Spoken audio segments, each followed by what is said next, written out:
Buenos días a todos, bienvenidos a esta conferencia del tercer trimestre del 2023.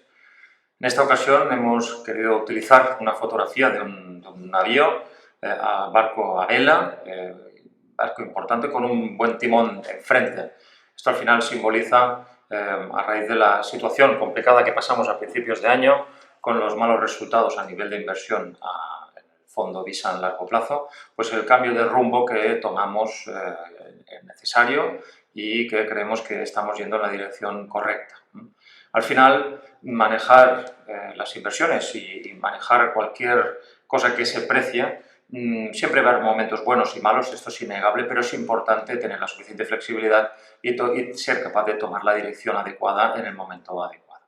Así pues, pensamos que la situación actual está bien encauzada y veremos, si Dios quiere, próximamente muy buenos resultados. En fin, seguimos. Empezamos, como es habitual, hablando de las rentabilidades agregadas de clientes Visa.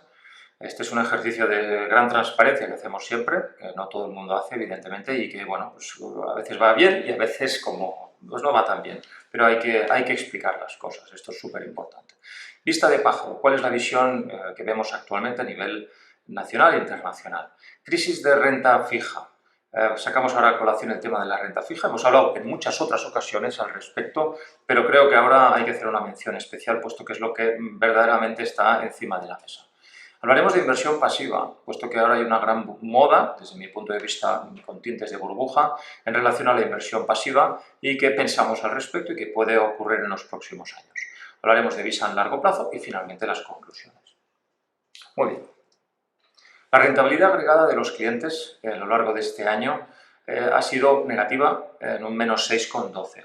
Llegamos al trimestre pasado a estar cerca del menos 8 y en este trimestre, que ha sido un trimestre claramente a la baja en los mercados, nosotros hemos podido recuperar cerca de un 2%. La distribución que tenemos en activos desde el último trimestre, estábamos un 89% en largo plazo, se ha reducido un pelín hasta el 87%, la pólvora sigue al mismo nivel, aún estamos esperando la distribución en pólvora, puesto que pensamos que el mercado aún no ha capitulado y puede seguir cayendo y, por lo tanto, ser necesario su distribución, su compra de futuras acciones.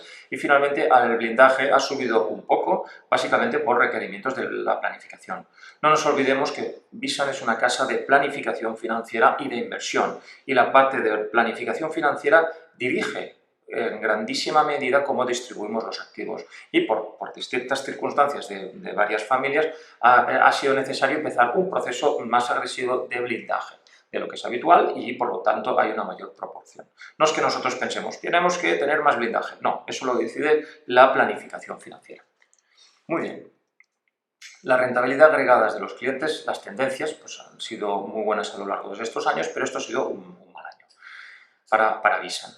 La rentabilidad está en el menos 6,1 para el año, el Eurostoxx es un 10. Pensemos que al acabar el último trimestre la rentabilidad del Eurostoxx era del 16, es decir, ha corregido un 6% en estos 3 meses, mientras que nosotros hemos conseguido subir un 2%, hemos acortado un 8% las distancias.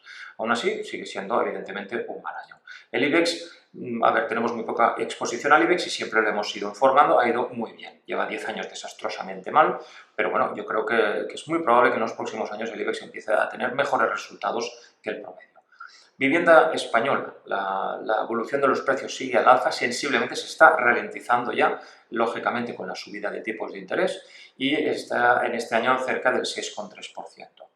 Según parámetros, hay estadísticas mejor, peor, pero evidentemente este año es un año al alza a nivel inmobiliario. Hay muchas preguntas, ¿no? Hay muchas dudas en relación a si va a haber una hecatombe a nivel de inmuebles y tal. Nosotros pensamos que, en primer lugar, el mercado inmobiliario es muy local, muy local. No es lo mismo comparar el mercado español inmobiliario con el mercado americano. Y después hay que analizar si, antes de la subida de tipos de interés, cuál era la estructura hipotecaria en el país en cuestión y si hubo una subida muy importante en precios. ¿De acuerdo? En el caso español, realmente no ha sido de los países ni en broma que más han subido los precios en estos últimos años y tampoco a nivel post-pandemia. Con lo cual es probable que los precios a nivel comparativo, a nivel internacional, no son tan elevados. Y en estos momentos pues, no indican a que va a haber un crash como el que hubo en 2008. porque básicamente no ha habido una concentración de capital tan importante en España que dé lugar a una situación de este tipo. ¿Que va a haber una cierta corrección en precios? Sí, es normal, y más cuando suben los tipos de interés como han subido. Y por último vemos el comportamiento de los bonos a nivel europeo. A nivel mundial aún están peor, y vemos que las ganancias que llevaba, parecía que estaba recuperando las ganancias a lo que va de año, ahora están en 0,7, se ha reducido, y de hecho a fecha de hoy pues han seguido cayendo a techos y están en terreno negativo. Eso quiere decir que los inversores en renta fija ahora vuelven a perder dinero, como en 2021 y 2022, que fue una gran hecatombe. Y aquí vemos las rentabilidades acumuladas a 5 años.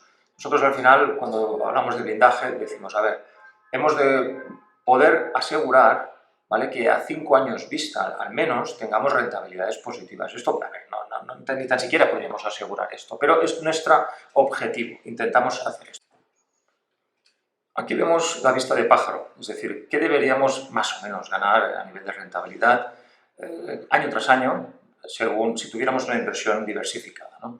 El año pasado fue un año muy complicado, y las rentabilidades promedio que se hubieran obtenido invirtiendo desde REITs, que son activos inmobiliarios, como renta fija o commodities, etcétera, etcétera, hubieran resultado en rentabilidades negativas de menos 14%. El año pasado fue un año complicado. Este año ha sido un año al alza, pero sobre todo, básicamente, vamos a poner esto aquí, un año al alza para básicamente las acciones sobre todo de gran capitalización, y ahora lo analizaremos un pelín mejor, y el high yield, que es la renta fija de alto rendimiento, digamos.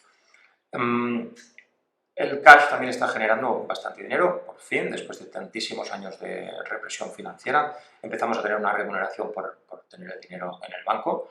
Bueno, en el banco no tanto, al menos la remuneración pública por tener el dinero invertido en letras del Tesoro. Y después vemos como la renta fija en conjunto está en negativo, y además la parte inmobiliaria en negativo, y la parte de materias primas también.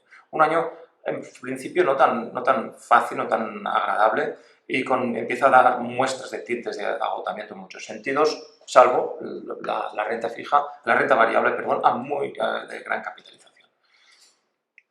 ¿Qué es lo que está ocurriendo? Nosotros vemos, esta es la evolución en azul del S&P 500, y aquí vemos el porcentaje en rojo que tienen los managers que están invirtiendo el dinero a través de fondos de inversión, qué porcentaje tienen en acciones de sus activos totalmente para poder invertir, ¿no?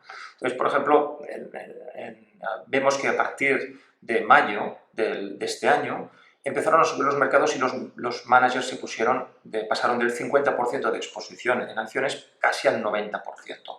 Pusieron toda la carne en el asador, ¿no? Pusieron todo el dinero a trabajar en la renta variable. Y es lo que hubo una fuerte subida de forma brutal de las cotizaciones. Básicamente fueron unas cotizaciones concretas, ¿no? Fueron las grandes corporaciones y grandes tecnológicas.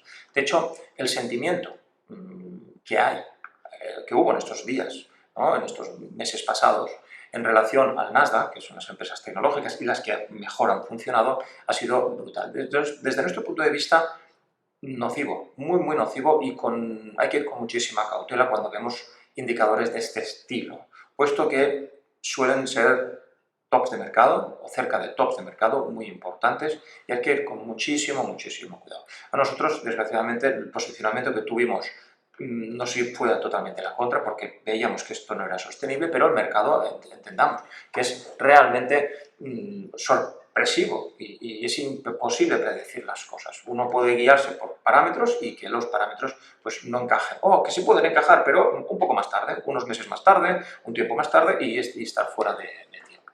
Entonces, fijaros, esto es una nota muy, muy importante. La siguiente es, y esto es un tema también muy, muy importante, que es desde el año 53, estamos hablando del año 1953. ¿Qué porcentaje de inversiones hay en activos financieros de propietarios externos a Estados Unidos, extranjeros, digamos? Entonces vemos que esto va bailando, tiene ciertas tendencias. Por ejemplo, cuando las cosas empiezan a ir muy bien en Estados Unidos, los inversores empiezan a poner muchísimo dinero. Esto fue el .com, el punto crítico máximo, y que empezaron a invertir. Es decir, no solamente las burbujas se forman porque un activo concreto funciona, sino el mundo entero está metiendo y poniendo dinero en este tipo de activos, y esto es un comportamiento habitual en burbujas. ¿De acuerdo? Y pensamos que la burbuja.com tuvo su pico, sabemos lo que pasó posteriormente, y luego los inversores internacionales salieron de forma importante de los activos americanos, dando lugar a unos años, unos cuantos años, de muy malos resultados de Estados Unidos en relación al resto del mundo, desde Europa hasta emergentes, etc. ¿Por qué? Pues porque la gente puso el dinero en Estados Unidos, no empezó a hacer fallida y salió por patas. Lo que ocurrió es que Europa, por ejemplo, los índices bursátiles europeos barrieron a los americanos de forma significativa. Luego nos encontramos en una situación opuesta. Como todos los mercados son cíclicos y vemos que llegamos a un punto mínimo en 2009 que empieza a ser lo contrario. Una subida ininterrumpida de distribución y entrada masiva de dinero a Estados Unidos, que es lo que estamos viendo ahora actualmente. Bueno, simplemente que hemos llegado al mismo nivel que se llegó en el .com y veremos qué pasará en el futuro. Hasta el punto de que, bueno, actualmente en estos momentos tenemos, esto significa que te cuesta, el coste que tienes para cubrir el mercado, es decir, si tú piensas que el mercado va a caer, pues te cubres y eso tiene un costo. Y vemos que en los momentos en que las cosas pintan mal, por ejemplo la pandemia, es muy caro, suben los precios, es caro cubrirse. Que a veces no es el mejor momento para cubrirse, puesto que ya está muy caro, ¿no? Lo mismo ocurre pues, en las caídas del 2008 y 2009, ¿no? Que los costes para cubrirse se dispararon. A veces si uno toma una postura un poco contracíclica y dice, oye, lo que hacemos es salir del mercado o reducir exposición al mercado cuando vemos que empieza a ser muy caro cubrirse, pues bueno, eso es una de las opciones que hay. Ahora pasa lo contrario, es decir, ahora es extremadamente barato, hasta el punto de que, bueno, pues más de 15 años es el precio más barato que se está pagando ahora por cubrirse. Es decir, la gente, los inversores en general, no tienen un sentimiento para nada de que el mercado pueda caer, sino todo lo contrario, que esto es fiesta y que parece que no es necesario cubrirse porque esto va a seguir indefinidamente al alza. Recordemos qué ha pasado este año, es decir, hay años importantes en los que hay una apreciación de las valoraciones. Y esto lo vemos en este gráfico. Aquí vemos muchos años, lo que pasa es que no se ve muy bien los colores, porque la definición es un poco escasa, la verdad. Pero aquí vemos cuál es la evolución del ratio price-earnings, es decir, qué estás pagando por un activo y si la valoración sube habiendo pagado por las mismas ganancias de ese activo, es decir, que realmente es más caro, objetivamente hablando. Entonces vemos que en el año 2009, que fue un año de cambio importante de baremo, pues subieron las valoraciones. ¿Eso qué significa? Pues que el año 2009 venía al mercado una caída muy fuerte hasta marzo y luego empezó a subir de forma importante. Y la primera subida no era por los beneficios empresariales, porque no los había en aquel momento, sino que fue por las valoraciones. Y de hecho el mercado acertó, ¿vale? En el año 2020 también hubo una subida importante en las valoraciones, ¿de acuerdo? ¿Por qué? Porque hubo la pandemia y también un rebote. En este año 2023 las valoraciones están subiendo también y de forma importante. Es de hecho uno de los récords de estos últimos años.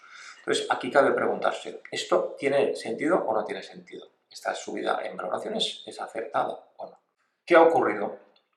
Aquí vemos la evolución del ratio de price earnings del S&P, del Standard & Poor's. Desglosado, ¿qué es lo que vemos? Que el Standard & Poor's 500, que es uno de los índices más importantes, de las 500 empresas más importantes en Estados Unidos, si cogemos las 493 no tan grandes, o sea, las que aparte de las 7 primeras, vemos cómo sus valoraciones realmente prácticamente no han subido. Es decir, han empezado en 17 y han acabado en 18, 19 en lo largo de este 2023. No ha habido una gran apreciación de valores. En cambio, vemos cómo la valoración de las 7 principales empresas del S&P 500 han tenido una subida extraordinaria del 55% en sus valoraciones, o sea que no está justificado por los beneficios. De hecho, hace poco, esto lo hemos visto ahora, Tesla ya ha dado malos resultados y no es descartable para nada y ha empezado a caer de forma importante porque los resultados no están acompañando, evidentemente. Y lo mismo parece que está empezando a surgir en otras grandes corporaciones tecnológicas, es decir, que estas valoraciones empiezan a tener cierto grado de excesivas valoraciones. Esto el mercado lo irá diciendo, pero simplemente aquí lo que estamos explicando es que quizá esta valoración importante que vemos en este año quizá no está del todo justificada con la evolución futura de los ingresos, que sí que la hubo en 2020 y en 2009, pero quizá en estos momentos ha venido básicamente justificada por 7 empresas de las cuales ya una, ya Tesla, que no está funcionando, y veremos las otras 6 cómo responden. Esto lo veremos próximamente. Simplemente lo ponemos en tela de juicio. Después, vemos a nivel de lo que les gusta llamar a muchos analistas seasonality, que es saber qué situación históricamente se ha dado, qué patrón se ha dado por las distintas estaciones del año, digamos, desde enero hasta diciembre, ¿no? Entonces vemos que a nivel de inversiones suelen los mercados subir de forma importante hasta mayo, luego están en una fase que, bueno, no acaban de subir demasiado hasta octubre, noviembre, y luego viene lo que es el rally de fin de año, Santa Claus Rally, etcétera, ¿no? Entonces aquí vemos las rentabilidades. En enero hasta mayo son buenas y septiembre suele ser un mal mes, y octubre, noviembre, diciembre muy buenos meses. Claro, esta información nos podría ayudar, ¿no? Pero ¿qué pensamos nosotros? Que hay que analizar qué situación está el mercado en función de las elecciones del presidente de Estados Unidos, que esto es lo que mueve el mundo realmente. Las elecciones americanas y quién está al poder en Estados Unidos. Entonces, si lo partimos según las elecciones, ¿qué nos encontramos? Que ahora estamos en el tercer año del mandato de Joe Biden y estamos viendo como el primer año de mandato suele ser bueno a nivel de mercados, el segundo suele ser no demasiado bueno, ¿de acuerdo? Generalmente, como si fuera el año pasado, fue un mal año, con un cierto rally hasta fin de año. El tercer año, que es el actual, suele ir muy bien solo la primera mitad del año, el resto del año plano. Y ahora estamos en estos momentos de pico y que no hemos llegado a máximos históricos, deberíamos, ¿no? Desde un punto de vista de seasonality, pero no hemos conseguido romper máximos, ojo, y ahora entramos en una zona más bien plana. Entonces, esta zona veremos, porque puede pasar de todo en estos momentos, ¿no? Y luego, en el año que viene, suele ser un año positivo a nivel de acciones. Pensad que la subida más fuerte ya se ha producido, que suele ser entre el segundo y el tercer año, que es cuando hay la mayor subida de acciones históricamente. Claro, si vamos al detalle de este tercer año, que es el actual, veremos cómo ahora estamos más o menos por aquí, ¿vale? Más o menos por aquí. Es decir, no ha acabado todo. Es decir, no, ya en octubre ya empiezan las cosas a ir bien. No, si estamos hablando del tercer año electoral, pueden haber caídas posteriores, que las ha habido históricamente, y sorpresas hasta diciembre, atendiéndonos solamente a esta información, que evidentemente el mercado puede hacer lo que le da la gana y de hecho hace lo que le da la gana. Pero simplemente tengamos en cuenta que no, ya está todo el peligro fuera de la mesa. No, pensamos que no, que aún pueden pasar cosas. Bien, también es importante tener esta visión de conjunto. A veces estamos, oye, que este año que ha habido una subida, bajada, nos vemos excesivamente, muy corto plazo, esto es habitual. Bueno, estamos diseñados, somos humanos, estamos diseñados para esto, la inmediatez, y no estamos tan diseñados para las visiones a largo plazo, ¿no? Entonces, ¿qué pasa? Si vemos los grandes ciclos, y todo tiene ciclos, vemos como esto es el mercado americano, el S&P, que suele ser ciclos de más de 30 años, unos 33 años aproximadamente. Entonces, vemos que hay zonas, partes no muy buenas, ¿de acuerdo? Y zonas de grandes subidas. Entonces, ahora mismo realmente estamos dentro de una macro tendencia al alza. Y esta macro tendencia tiene que seguir subiendo, probablemente hasta el año 2030, 32 aproximadamente. Dentro de estas grandes subidas hay periodos en los que puedes estar 4 o 5 años, como aquí después del crack del 87, 5 años más o menos quieto, relativamente con otras caídas posteriores en el 90 y 91, sin ganar muchísimo dinero, ¿no? Y aquí también ha ocurrido en otras ocasiones, ¿no? 2, 3 años, que bueno, la cosa parece 4 años que no acaba de tirar.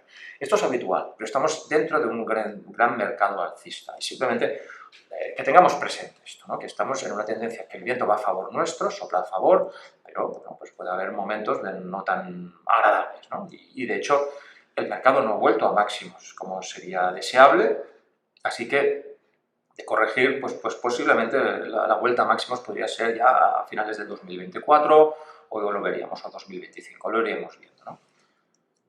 Muy bien, ¿qué ha ocurrido recientemente? Recientemente con la subida de tipos de interés, que esto es para mí de las cosas más importantes que ha sucedido a nivel económico y con fortísimas implicaciones a todos los niveles, vemos como el coste a nivel, por ejemplo, de empresas del S&P 500 de la subida de tipos de interés fue fortísimo desde el año 2005 al 2007, porque subieron los intereses en ese momento. Ahora mismo está ocurriendo 3/4 de lo mismo. La subida de tipos de interés está afectando evidentemente a nivel empresarial y está comprimiendo los márgenes empresariales. Ahora las empresas endeudadas tienen que pagar mucho más por su deuda, las que no tenían coberturas. Las que la tenían, las coberturas empresariales suelen ser a más corto plazo, es decir, no son coberturas como una hipoteca que puedes ir a 20, 30 años, sino que suelen ser a 3, 4, 5 años. Entonces, estas coberturas, muchas, están acabando ahora, están empezando a acabar este año, el año que viene, etcétera, y es necesario refinanciar la deuda, evidentemente a tipos muchísimo más altos. Y esto nos lo iremos encontrando. O sea, no es un cambio, suben los tipos de interés, no es que inmediatamente sufra toda la parte económica, sino que progresivamente la refinanciación va subiendo, aquellas deudas que van venciendo, etcétera, etcétera. Pero evidentemente es un coste mayor. Esto no ayuda para nada al ciclo económico y aquí vemos cómo hay momentos en los que los ciclos de defaults, de empresas que simplemente quiebran, llegan por circunstancias. Entonces, hay momentos muy críticos, como hubo en 2009 o en 2001, y hay otros momentos que parece que la cosa se ponga muy mala, pero que se puede solventar. En 2016 pues dio el mercado una señal de posible recesión, pero no se llegó a formar, se solventó. Esto es la pandemia, y ahora vuelve a las andadas. Es decir, ahora estamos en una situación de que parece que volvemos a tener una posible subida de bankruptcies. Veremos.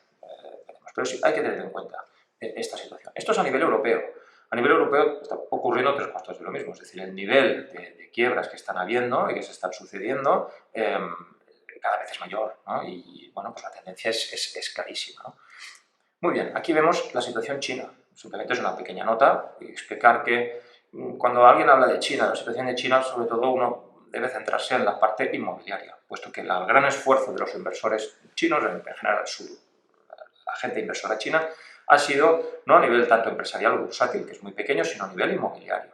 Y claro, este gran país lleva desde el 2008 con subidas muy importantes a nivel inmobiliario, con sus pequeñas crisis, etcétera, pero que se han ido solventando. La pandemia para ellos, pues bueno, igual que en Europa, en Estados Unidos tampoco fue excesivo, pero a partir de aquí empezaron a ver los problemas. Grande, conocemos bien lo que ha sucedido y el mercado realmente ha entrado en una situación de colapso, una situación brutal.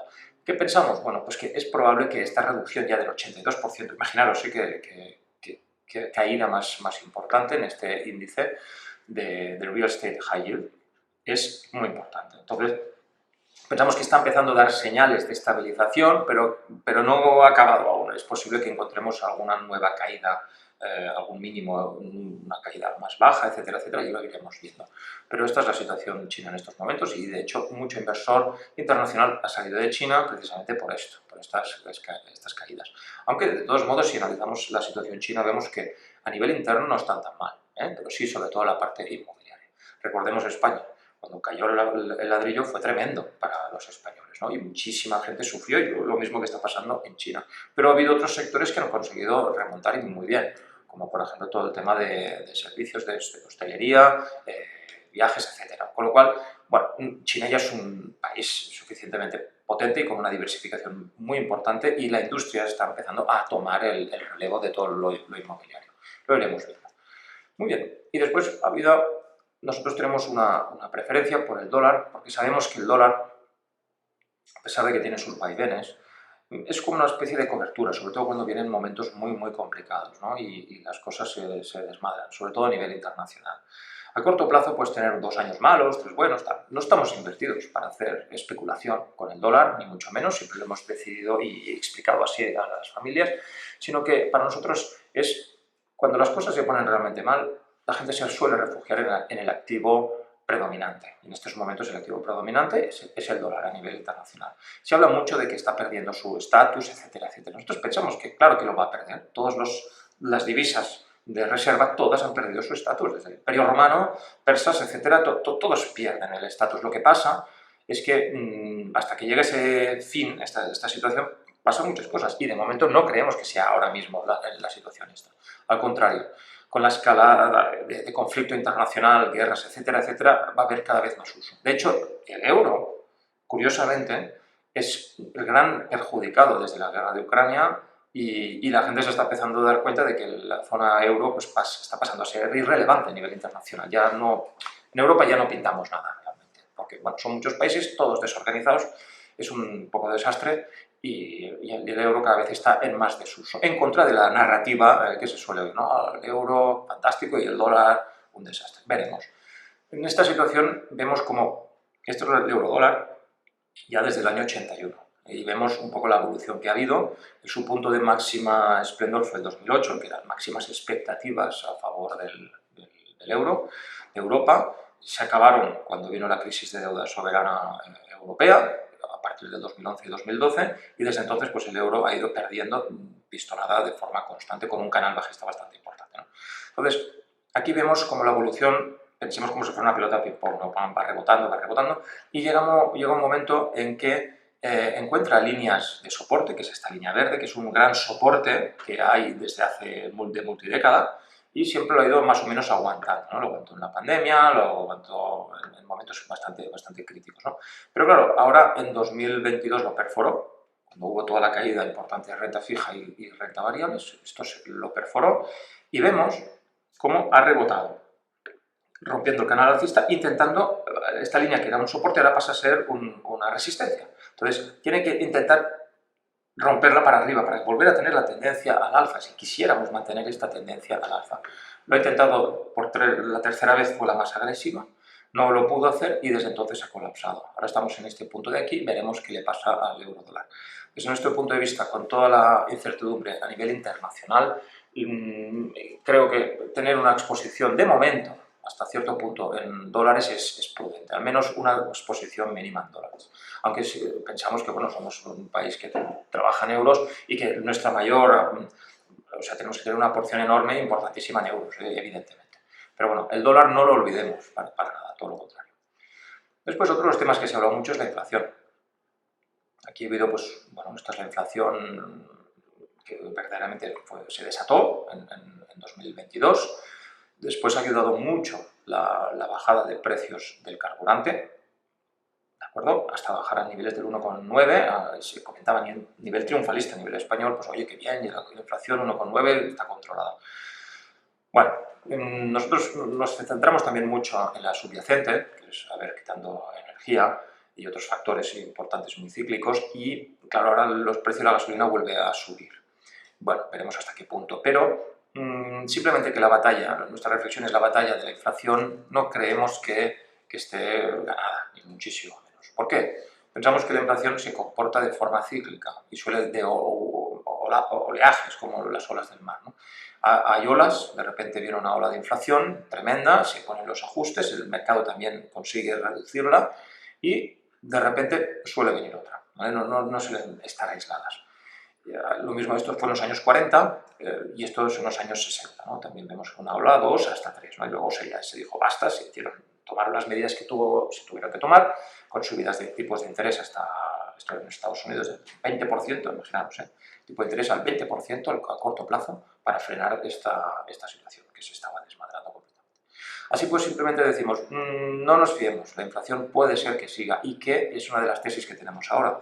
Sobre todo lo vemos con los bonos, la apreciación de los bonos a largo plazo, es decir, los que ya van de 10 a 30 años, que parecía, siempre han estado por debajo de los tipos a corto plazo, a letras a 3 meses o un año, y ahora vemos que se están acercando peligrosamente a este nivel y en algunos casos ya los están empezando a superar. Con lo cual, ojo, muchísimo ojo con la evolución de esto, y esto va muy ligado a las expectativas de inflación. Entonces, aquí vemos la situación presente, es otra forma de entenderlo, ¿no? Estos tres oleajes, ahora pues, esta es la situación actual, con inflación americana, y aquí vemos la primera ola, veremos qué pasa, pero simplemente cautela. Muy bien, ¿qué pasa cuando sube de forma importante la inflación? Generalmente se toman medidas a nivel de bancos centrales para frenarla, pero la subida de tipos de interés produce una caída en renta fija. Nosotros aquí ya en Visan tomamos medidas. No somos una casa en la que tenemos que mantener, yo qué sé, un 60% en renta fija y un 40% en renta variable, o un 60% en renta variable y 40% en renta fija. Esta filosofía no la seguimos, entender que somos una casa de planificación y que nosotros tomamos el riesgo de forma muy distinta. Pensamos que lo que es riesgo de verdad no es la capacidad de que los activos caigan o no, sino que la familia, después de hacer la planificación, no tenga el dinero cuando necesita hacer un pago importante, ¿vale? Esto es realmente lo clave. Entonces, lo que ya pasa de la fase de blindaje, que es tener el dinero asegurado 5 años vista para pagos que están en la planificación, todo eso hay que invertirlo de la mejor forma posible. Entonces, nosotros ya vimos en 2022, a principios del 22, que era necesario una reducción muy importante de las exposiciones en renta fija. Mucha gente ha sido, bueno, literalmente, la ha machacado la parte de renta fija, porque bueno, se considera que si eres conservador debes tener un 60 o más por ciento en renta fija, y el año pasado la renta fija a duraciones de los índices a 6-7 años ha caído un 17%. Lo que vemos aquí son las caídas de la renta fija a 20 años. Y las caídas de renta fija a 20 años han llegado a caer del orden de más del 50%. Caídas de valor. Imaginaros lo complicado que ha sido, ¿no? Y esta caída que vemos aquí, por ejemplo, es la caída de la gran crisis que hubo el año 2008-2009, de las acciones, ¿no? Que cayeron realmente a plomo, casi un 50%. En el momento más crítico, en marzo de 2009, habían llegado a caer un 50 y pico por ciento, no llegaron al menos 60. Se recuperó enseguida, lo sé, los mercados suben y bajan de forma muy violenta, etcétera, etcétera. De ahí la disciplina y la planificación, insisto. Pero es que algo similar ha ocurrido ahora con la renta fija. Y esta nueva situación que se está dando en estos momentos es crítica. Es verdad que cuando uno invierte renta fija, no invierte todo a 20 años, renta fija a largo plazo. Pero claro, cuando vemos gente que toma pólizas o vitalicios, ¿no? Que, ¿no? Yo cogió un vitalicio y lo cogió pagando el 1%, por ejemplo, hace unos cuantos años, bueno, no tantos, hace 2, 3, 4 años. Nosotros los vitalicios que hemos visto hemos intentado salirnos de todos. ¿Por qué? Nunca habíamos elegido el mejor momento, pero cuando los intereses son tan bajos no nos interesa tener productos de este estilo. Y de hecho hemos salido en la mayoría, ¿vale? No hemos querido tener una exposición fuerte en este tipo de productos porque ahora mismo han tenido pérdidas abultadísimas. Los vitalicios suelen estar invertidos a bonos a 20, 10, 20, 30 años, de forma muy, muy habitual. Una caída muy importante. Entonces, claro, nosotros, ¿qué porcentaje de activos teníamos a finales del 2021? Y en ese momento teníamos un 77% a largo plazo y un 17% en pólvora que tiene este tipo de renta fija, ¿no? Lo que hicimos fue reducir la exposición enseguida, ya en un trimestre la redujimos al 9%. Fijaros, una reducción muy, muy importante. Nosotros somos conscientes que la renta variable sube y baja y tiene este comportamiento. Nos parece habitual que los mercados de renta variable caigan un 20 o un 30. Aún así, cayeron en 2022 un 25% y nosotros no llegamos a caer ese importe ni muchísimo menos. Es verdad que en 2023 llegamos a caer un 10, ¿vale? Pero un 11 o un 12 más o menos, como máximo. Pero nunca hemos llegado a cifras del 25 en todos estos 2 años. Aún así, hemos evitado lo más importante, que es una caída en renta fija, con exposiciones récord para las familias muy, muy reducidas y ahora mismo estamos en un 4%. Esto es un ahorro enorme de patrimonio, porque este tipo de caídas en renta fija es muy difícil recuperarlas, no se recuperan como la renta variable. Un mal año, 2 mal años, 3 malos años, los vemos a nivel de gran dibujo, los recuperas relativamente rápido. En renta fija puedes estar 7, 8, 10 años para recuperar caídas de esta índole. Y ya lo iremos viendo. Muy bien. Después de estas caídas, ahora mismo, en las encuestas que hacen a los fund managers, a los gestores de fondos, siguen apostando por los bonos. Es decir, han caído de forma brutal y es la mayor apuesta que siguen haciendo. Entonces pensamos que es probable que sigan cayendo. Porque cuando paran las caídas, generalmente cuando nadie más compra, ¿no? Es uno de los factores, es decir, suele ser así, no siempre, pero es bastante habitual. En cambio, que haya cada vez más gente comprando, no ha habido pánico. Y cuando no hay pánico, impide que se forme un mínimo, generalmente. No decimos que es seguro, tal, no. Simplemente es probable. Lo que decimos siempre, los indicadores que vemos. Por lo cual, pensamos que la inversión en renta fija no es segura. De hecho, nosotros ya desde este año estamos invertidos, toda la parte de pólvora la tenemos en renta fija a corto plazo. A 12 meses, año y pico, muy poco. Ganando a nivel europeo de 2-3% brutos antes de impuestos y comisiones, etcétera, y después la renta en Estados Unidos pues estamos hablando de 4 o 5%, ¿de acuerdo? Claro, después de la corrección que ha habido en estos últimos meses, que la renta fija, que llevaba un 2 y pico, 3 en positivo este año, la ha perdido y vuelve a estar en negativo en el año. Claro, es una situación complicada. Nosotros no hemos perdido esto. Seguimos creciendo, ganando dinero, porque pensamos que la renta fija no había tocado fin y pensamos que seguimos pensando lo mismo. O sea, simplemente con mucha cautela. Entonces, Otra vez, antes hemos visto una situación a largo plazo a nivel de acciones, también nos interesa el big picture, la visión a muy largo plazo de lo que es la renta fija. Esto lo hemos visto en otras ocasiones, pero pensemos que la historia de los tipos de interés nos ayuda a entender. En el año 1700 o 1800 los tipos de interés rondaban entre el 3 y el 6%, algo habitual. Esta fase de los 70 fue un desmadre, ¿de acuerdo? Fue una mala gestión, muy mala gestión americana principalmente. Y cuando vienen situaciones como el carácter 29, que se bajan los tipos de interés a corto plazo de forma tan abrumadora, generalmente hay un fuerte rebote en la dirección contraria, que es lo que nos estamos encontrando ahora. Pensamos que esto no va a acabar aquí. Es probable que la tendencia siga en los próximos años. Y de hecho, estas tendencias, estos grandes ciclos, suelen ser de 30 años. El mínimo se produjo en 2009-2010. Solo hubo la pequeña excepción de la pandemia, ¿vale? Pero la tendencia ya empezaba a subir y pensamos que esto va a seguir. Y de hecho, los tipos de interés a corto plazo están casi en el 6%, ya aquí arriba. Han hecho un rebote muy, muy importante y es algo que bueno, pues nos tiene que hacer pensar que no creemos que los tipos de interés enseguida van a volver a bajar. Puede ser, a ver, la economía es muy, muy previsible, pero las grandes tendencias nos dicen que estamos en un ciclo de tipos de interés, bueno, promedios más altos de los que estamos acostumbrados en estos últimos 10 años. Muy bien. Cada vez que hay una subida de los tipos de interés, pasan cosas. Esto vemos el tipo de interés a 10 años y cada vez que hay un pico, algo se rompe. El mercado, un crash bursátil, aquí vemos un banco que quiebra, el peso mexicano, la crisis asiática, la burbuja tecnológica. Es que siempre, o sea, la importancia de la renta fija es enorme en los mercados. Este pico que veis aquí, que no lo pone, esto fue cuando quebraron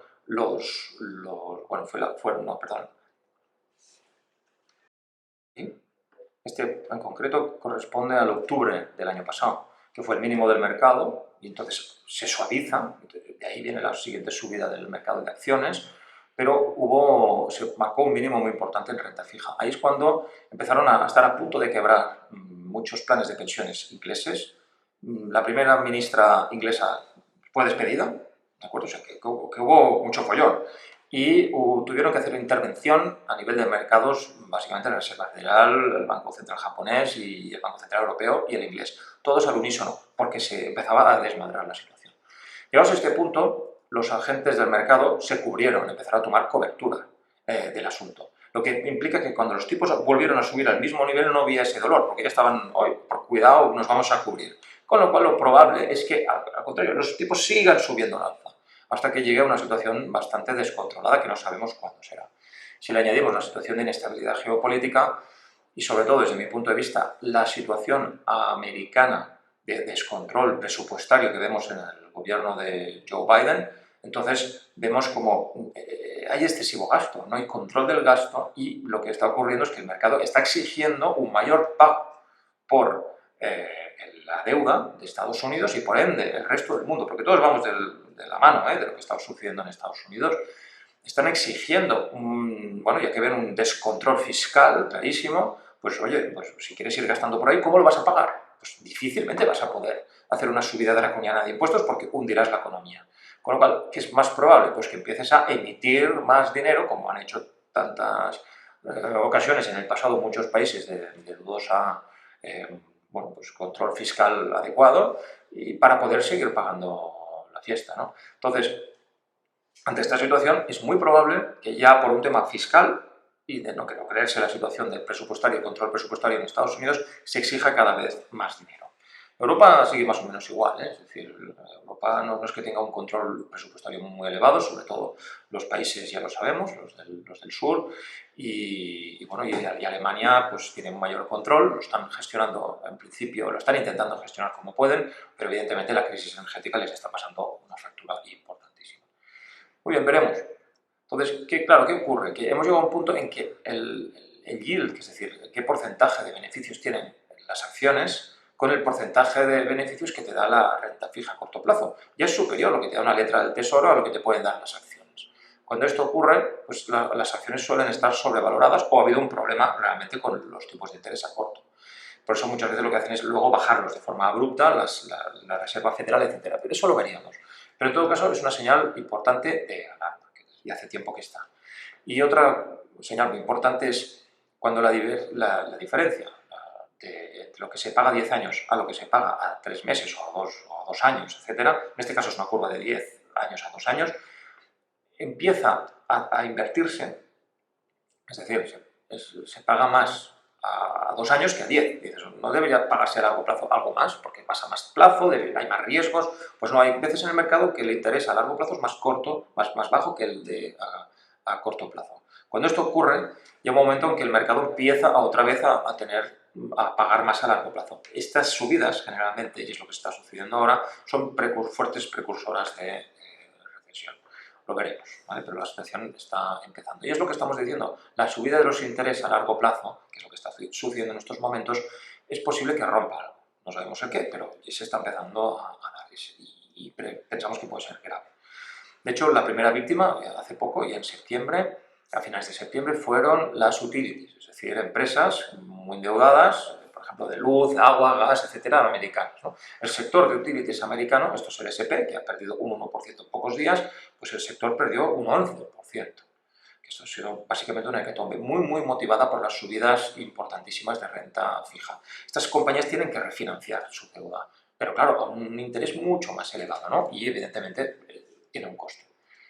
Muy bien, otro de los temas más importantes a comentar en relación a la renta fija es la correlación que tienen con las acciones. ¿Qué quiere decir correlación? Pues si la correlación es positiva, quiere decir que cuando las acciones suben, la renta fija también.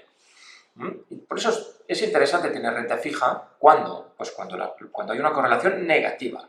¿Qué quiere decir? Que estamos por esta zona de aquí abajo. Que cuando las acciones caen, qué bien que la renta fija me sube. ¿Vale? ¿Pero qué está ocurriendo ahora? Ahora lo que está ocurriendo es este régimen que llevamos, claro, casi una generación, viviendo con que la renta fija tiene unas correlaciones negativas con la renta variable. Y la gente se acostumbraba a la típica clasificación de 60% renta fija o 40% renta fija, 60% acciones o viceversa, ¿vale? ¿Qué ocurre? Que con unas porciones muy importantes en renta fija porque te compensan. Y eso está muy bien, es un activo fantástico, hasta que deja de serlo. Y nosotros decimos que con la llegada de la inflación, la renta fija deja de ser un refugio. Al menos la renta fija como entendida hasta ahora, con duraciones de 3, 4, 5, 7 años. La de los índices, ¿vale?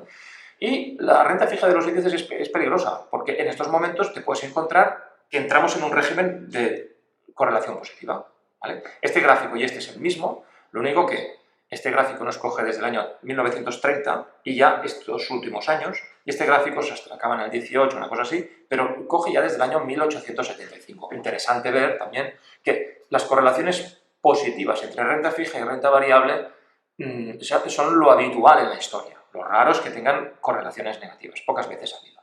¿Cómo es que ha habido tanta correlación? Bueno, pues que ha habido el .com, después hubo la situación de represión financiera, etcétera, etcétera. Ha sido importante, bajadas de tipos de interés. Se han juntado muchísimos factores aquí. Simplemente decimos que esto creemos que se está acabando y se ha acabado ya.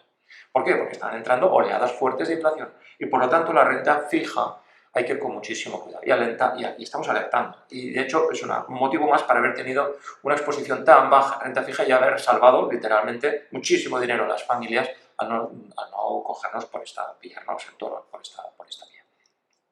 Por último, las correlaciones, un portfolio de 60-40, 60% acciones, 40% renta fija, que es el típico portfolio de, bueno, pues gente con 50, 60 años para invertir. Esto es el ratio Sharpe, es un ratio que mide la rentabilidad en función de la volatilidad y el riesgo, ¿no?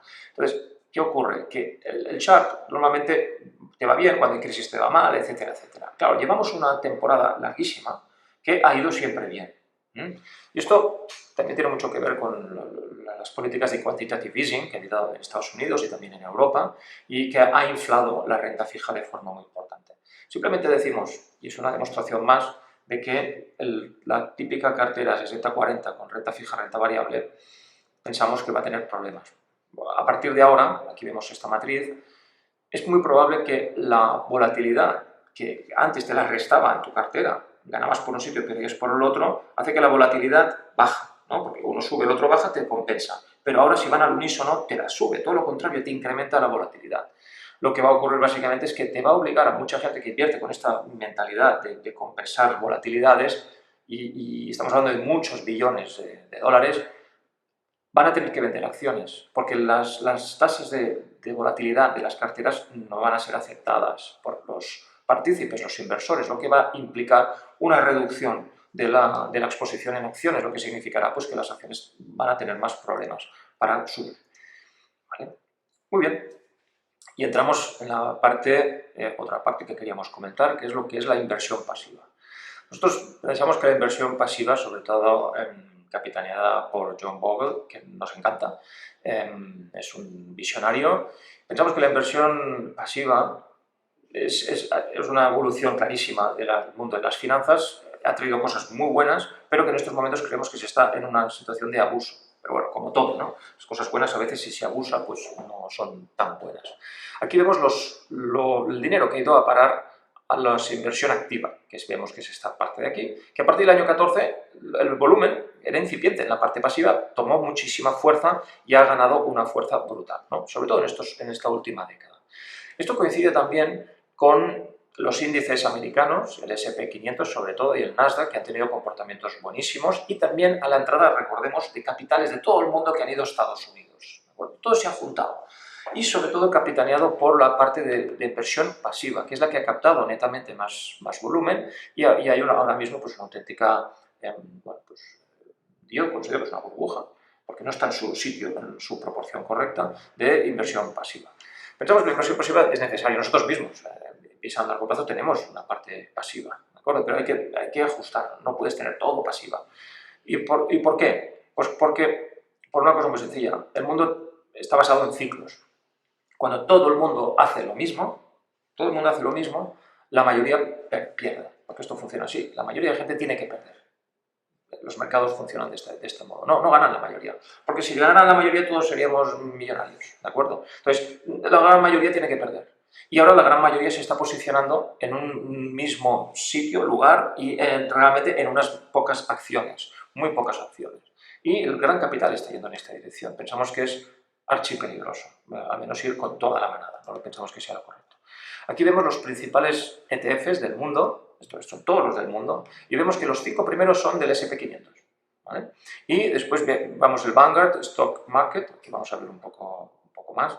¿Vale? Aquí vemos, bueno, las cifras son enormes, y una vez ya pasamos el S&P 500, el resto ya poca cosa, algo de renta fija, y después vemos el value, que bueno, chiquitín, algo de value tiene, aunque hay muchísima correlación entre el Vanguard Value y el S&P 500, demasiada desde mi punto de vista. O sea, no es un value puro, digamos, pero bueno, etcétera, etcétera. Entonces vemos cómo realmente el capital se mueve en básicamente el S&P 500 y ya está, ¿vale? A nivel mundial. O sea, esto ya sí está correlacionado en este sentido. ¿Nos gusta? Pues no. Nos gusta realmente, no, porque pensamos que esto va a acabar mal, de algún modo. Vemos la concentración del S&P 500, que actualmente estamos en máximos históricos en solo 5 compañías. Esto suele marcar máximos de mercado, suele marcar precursor de crisis y no es bueno. Es decir, que si el mundo entero está comprando inversión pasiva y la inversión pasiva se está concentrando básicamente en el S&P 500 y el S&P 500 básicamente son 5 empresas, 6, 7, bueno, las que sean, vemos cómo las concentraciones son tan fuertes que ¿qué pasa si cuando estas empresas vayan mal? Porque el mundo son ciclos, pueden empezar a ir mal, como Tesla ahora que empieza a no funcionar muy bien y puede pasar con las otras. ¿Por qué no? Bueno, no, que no, seguirán funcionando bien, quizás sí. Hemos visto Nvidia, que ha pasado de ser una empresa relativamente pequeña a crecer de forma estratosférica y bueno, pues empiezan a haber muchas dudas de cómo han contabilizado las ventas, si realmente son contratos tal, y empieza a haber dudas, ¿no? De muchas cosas, con lo cual simplemente decimos, nos estamos jugando, invirtiendo en pasiva, generalmente se invierte en el S&P 500 y nos estamos jugando las cartas a 7 empresas. O sea, la capacidad de diversificación que tiene esto es bajísima. Entonces nosotros no abogamos por esto, para nada. Pensamos que tienes que tener exposición a estas compañías, por supuesto, y la tenemos, pero tener casi toda tu exposición en esto, una exposición verdaderamente asombrosa en este sentido, lo vemos muy arriesgado. Pero además, vemos como en lo que va de año, el S&P 500, si en lugar de ir las valoraciones, los porcentajes de cada empresa en función de la capitalización bursátil tuvieran la misma, es decir, todas las empresas valen lo mismo, ahora estarían en negativo. O sea, una simple media de lo que tiene el S&P, de las compañías que hay, ahora estarían en negativo, no estaría ganando dinero. Esto hasta ahora. Curioso. ¿Y por qué están ganando? Porque hay muy pocas que están ganando mucho, son las tecnológicas. Ojo. Además, lo que hemos comentado antes, ¿no? Se están subiendo las valoraciones. Ya hemos comentado, ¿no? El 55%. Estas 7 más importantes resulta que valen un 55% más no justificado por ingresos. Ojo, ¿vale? Y además vemos cómo todos son ciclos. Si ahora se ha puesto de moda, sobre todo en estos últimos años, compras de inversión pasiva en Estados Unidos de forma dramática, es porque vemos que ha ido muy bien Estados Unidos, ha sido una tendencia brutal de 14 años, que se ha roto ahora, hace poco se ha roto, y ahora empieza a generar más de rentabilidad el resto del mundo. Y cuando esto sucede, generalmente, cuando hay pocos años, la alternancia es más corta, pero cuando viene un periodo más largo, empiezan a ampliarse las alternancias. Después de 6 años, 7 y ahora 14. Yo no digo que ahora vayan a venir 14 años de preponderancia en el resto del mundo en contra de Estados Unidos. Simplemente digo que cuando estamos en extremos, pues ojo, simplemente ojo, sí, hay que reducir un poco la exposición, no ponernos en este modo. ¿Vale? O sea, simplemente que la inversión pasiva típica, compra el S&P 500 y compra un fondo también de renta fija, el ETF también, ojo, porque esto nos puede ir muy en contra. ¿Qué estamos comprando si compramos el MSCI World, que es otro de los grandes índices, ¿no? Pues bueno, estamos comprando el 70% en Estados Unidos, otra vez, de los tres. Quiero diversificar a nivel internacional y resulta que vuelvo a comprar otra vez el 70% en Estados Unidos. Hace un año era el 60 y poco, ¿vale? Y hace 5 estamos hablando del 50 y pico, pero es que se ha extremado de forma abrumadora. Ya estamos en el 70% solo Estados Unidos. ¿Y si Estados Unidos no va bien? Pues no, es que es la capital del mundo, etcétera. Digo, ya, pero que todo cambia. Simplemente que no podemos tenerlo todo aquí. Hemos de diversificar un poco y ya está. Simplemente es lo que estamos haciendo. Otras cosas. Aquí vemos la evolución de las empresas de pequeña capitalización. Nosotros, cuando invertimos por factor investing, queremos diversificar este tipo de factores. Y ahora, cuando todos solo son 7 compañías que van muy bien, nosotros hemos salido muy perjudicados de esto. ¿De acuerdo? Pero pensamos que estamos en un extremo. Modificar ahora el criterio sería un error. ¿Vale? Esto es lo que hemos hecho con el volantazo que se pone, ¿no? El cambio del timón al principio. Es decir, hemos de seguir el rumbo y con mucho cuidado. ¿De acuerdo? ¿Por qué? Porque cuando llegamos a valoraciones extremas, generalmente estamos hablando de un topping, que no se produce inmediatamente. La gente habla de resultados a 3 meses, 6 meses, etc. Hay que ir un poco más allá. Pero se está empezando a dar ciertos cambios. Por ejemplo, en el .com, las empresas de pequeña capitalización también cosecharon muy malos resultados, igual que ahora. Y también nos tenemos que remontar ya más o menos a los años 90 o a los años 74, 75. Curiosamente, las grandes crisis. ¿De acuerdo? Entonces, es muy posible que en los próximos años las empresas de pequeña capitalización ganen mucho más dinero. Con lo cual, si ahora cambiamos, no, nos vamos a inversión pasiva y todo, ETFs, tal, estaremos tomando excesivo riesgo con pocas compañías y de mucha capitalización. Otro de los factores es empresas value. Hay empresas de mucha capitalización que son value, consideradas value, y que ahora estamos en un momento también de vacas flacas. Entonces, hay mucho recorrido para el value por adelante. ¿Podemos dejar el value de lado? No. Pensamos que a 6 meses vista no sabemos lo que va a pasar, pero las tendencias, nosotros jugamos una partida a años vista, ¿vale? Y hemos de ir mirando los riesgos en distintas velocidades. Necesitamos tener una posición evidentemente en value, puesto que es probable que estas situaciones tan nefastas se reviertan. ¿De acuerdo? Y es muy, muy, muy probable. Además, nosotros somos conscientes de que cuando se dejan de hacer juegos de malabares con los bancos centrales, con el quantitative easing, etcétera, etcétera, y la inflación apoya claramente empresas value, ¿vale? Y la inflación también, en cierta medida, es capaz de ayudar este cambio de régimen, de no regalar el dinero por parte de los bancos centrales, beneficia mucho a las grandes corporaciones y perjudica a las pequeñas. Si dejan de hacerlo, bueno, entramos en una situación de más o menos de igualdad, ¿no? Y por lo tanto es muy probable que las empresas de pequeña capitalización en los próximos años les vayan bien. Y aquí vemos los rendimientos. Y esto es interesante verlo, nos podemos permitir 10 años de rendimientos negativos o nulos invirtiendo a largo plazo. Aquí vemos el índice es Standard & Poor's 500 en el año 2000 y vemos que 10 años más tarde está en negativo. Claro, nosotros somos una casa de planificación. No nos olvidemos que esto puede pasar ahora. Bueno, en principio estamos en una macro tendencia al alza, puede haber periodos de 3, 4, 5 años que no acaban de funcionar muy bien, es poco probable que suceda. Pero no nos olvidemos de que cuando las cosas van a un extremo, entonces la tendencia al ciclo va hacia el otro lado. ¿Qué ocurrió? Pues bueno, pues que el Nasdaq, que es lo que más había subido, bueno, pues 10 años más tarde aún seguía perdiendo un 50%.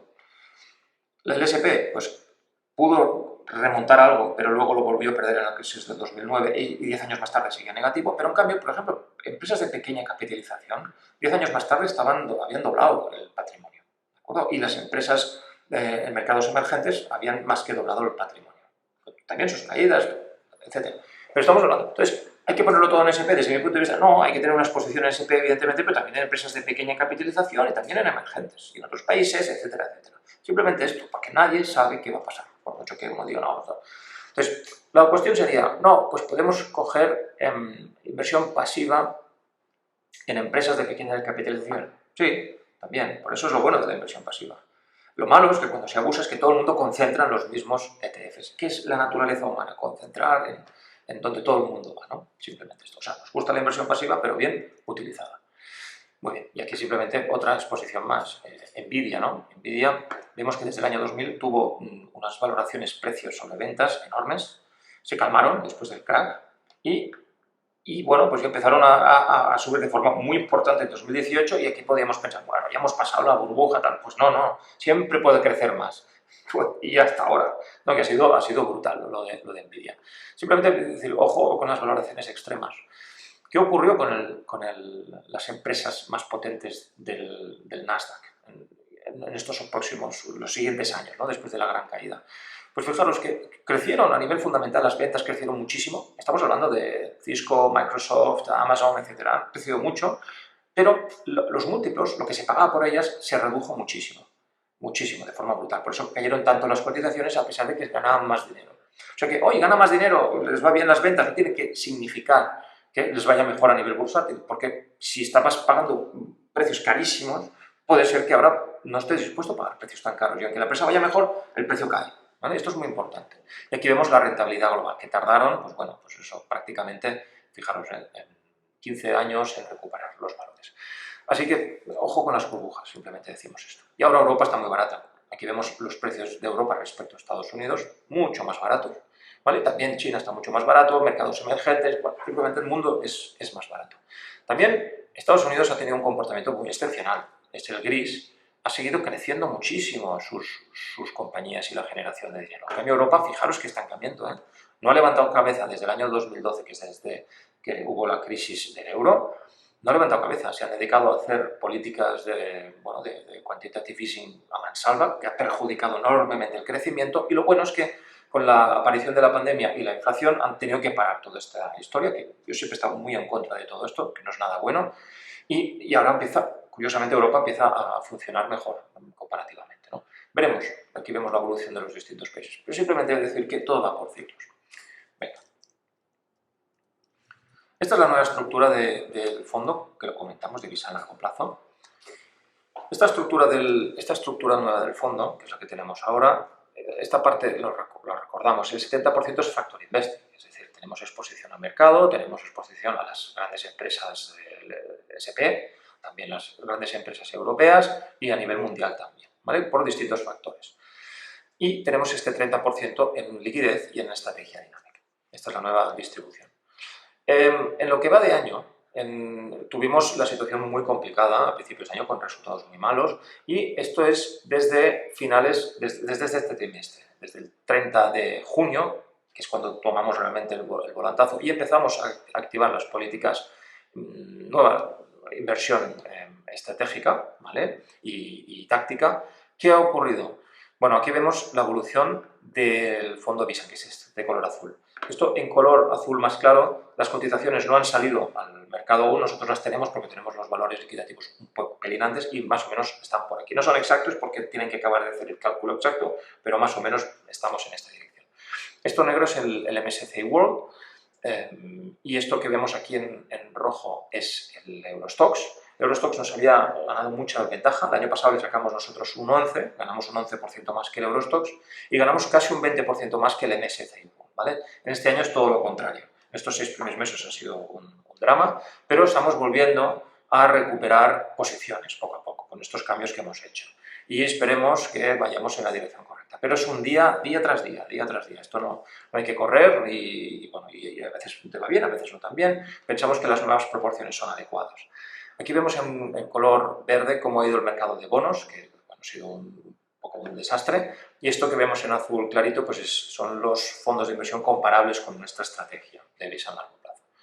Muy bien, bueno, de momento vamos capeando, el mercado está realmente complicado y iremos viendo poco a poco, pero simplemente que somos optimistas, pensamos que hay que seguir trabajando, queda mucho por trabajar, pero las distancias respecto a los índices que tuvimos este primer semestre las estamos empezando a reducir de forma muy importante y, a ver, yo no puedo decir seguro que no tenemos ni idea, hemos de ser muy cautelosos y, bueno, pues estos momentos tan complicados también son momentos de reflexión, ¿no? Y de decir, a ver, ojo. Con lo cual, ahora vamos mejor relativamente, es bueno explicarlo, porque la gente quiere saber, bueno, qué se está haciendo, etcétera, pero vayamos con cautela, ¿de acuerdo? Y después, estas son las distribuciones.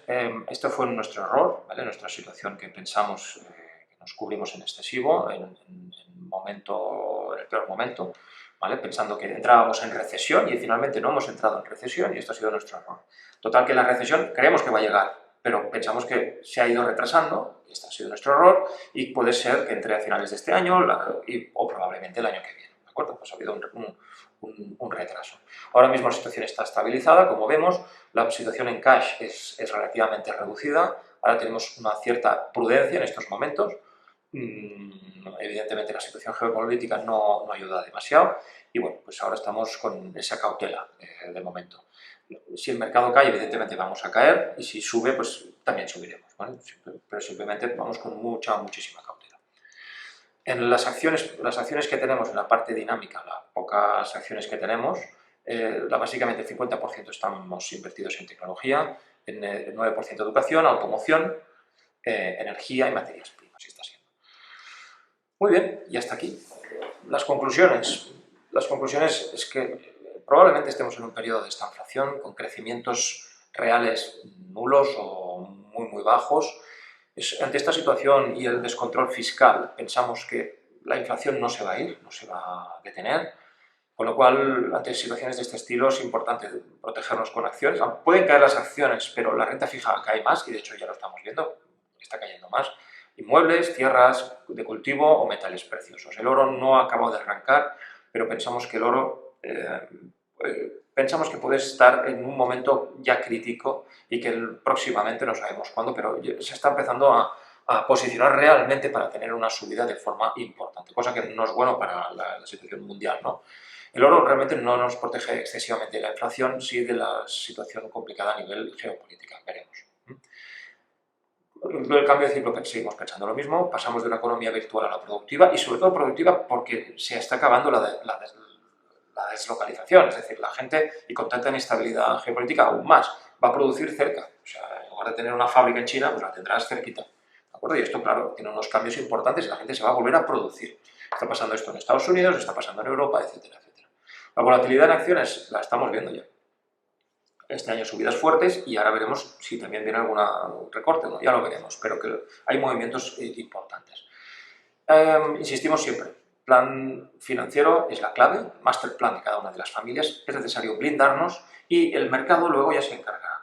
¿De acuerdo? Habrá subidas, bajadas, momentos, oh, es que llevamos un año, dos, tres y tampoco hay beneficios, que deberíamos ganar. Somos muy conscientes de esto, pero hay que ver las cosas a más plazo, ¿vale? Y con los errores que hemos tenido también, pero también tenemos aciertos.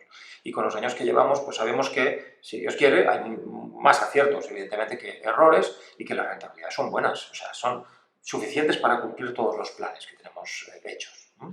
Y la deuda gubernamental pues sigue siendo un problema, seguimos diciéndolo y a principios del año decíamos y ahora estamos pensando exactamente lo mismo.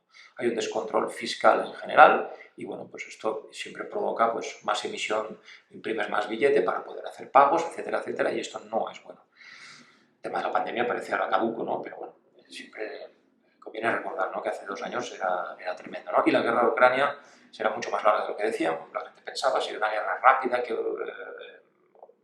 Zelensky gana rápido, hemos dicho, no, esto es una guerra enquistada, no creemos que la pueda ganar Europa ni en broma, es que no van a ganar, no tienen armamento, por mucho que sea de última generación. El ruso es muy potente, y no solamente el ruso, le está ayudando todo el mundo a Rusia. Y lo vemos muy difícil. Y desgraciadamente la situación ahora en Oriente Medio, pues hombre, no creemos que tampoco tenga una solución fácil, rápida, etcétera, etcétera. En fin, pues esta es la situación actual y bueno, esperemos que os haya gustado la presentación y muchísimas gracias por seguirnos. Hasta ahora.